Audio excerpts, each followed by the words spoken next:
যেখানে শান্তির ঘণ্টাধ্বনি শুনতে পাওয়ার কথা সেখান থেকে এখনও ভেসে আসছে গুলি, বোমা আর কান্নার শব্দ। যুদ্ধবিরতি শুরুর পরেও গাজায় গুলিতে মারা যাচ্ছে মানুষ, ভুগছে অনাহারে। যারা নিজ ঘরে ফিরেছিলেন তারাও এখন আতঙ্কে আছেন। খাদ্য ও আশ্রয়ের জন্য লড়াই করতে করতে ফিলিস্তিনিরা ভাবছেন ইসরায়েল হয়তো আবারও পূর্ণমাত্রায় হামলা শুরু করবে। 10 অক্টোবর গাজায় যুদ্ধবিরতি কার্যকর হওয়ার পরেও সেখানে হামলা চালিয়ে যাচ্ছে ইসরায়েল। সময়ের সঙ্গে সঙ্গে এই হামলা আরও জোরদার করছে দেশটি। 31 অক্টোবরও পূর্ব গাজায় বোমা হামলা চালিয়েছে ইসরায়েল। একজনের মৃত্যুর খবরও পাওয়া গেছে।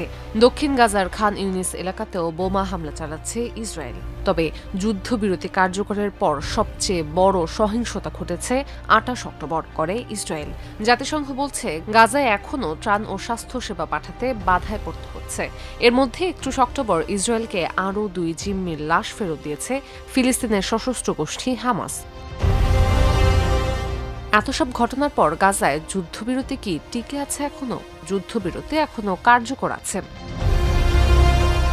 27 অক্টোবর ইসরায়েলি এক সেনাকে হত্যা করা হয়। এই অভিযোগে ইসরায়েল গাজায় হামলা চালায় পরের দিন 28 অক্টোবর। এসবের ফলে যুদ্ধবিরতি শব্দটি এখন প্রশ্নবিদ্ধ। ইসরায়েল জানিয়েছে তারা একাধিক সন্ত্রাসী লক্ষ্যবস্তু ও সন্ত্রাসীকে টার্গেট করেছে।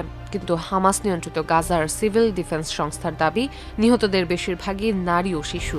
আর হামলা হয়েছে আবাসিক এলাকা, স্কুল ও বাস্তুচ্যুতদের আশ্রয় কেন্দ্রে। তবে গাজায় 28 অক্টোবরের মতো হামলা যদি নিয়মিত হয় তাহলে যুদ্ধবিরতি কোনো কাজে আসবে কি?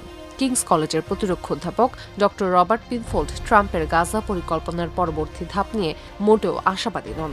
তবে তিনি বলছেন যুদ্ধবিরতি হয়তো টিকে থাকবে, কিন্তু তা থাকবে এক প্রকার ঝুলন্ত অবস্থায়।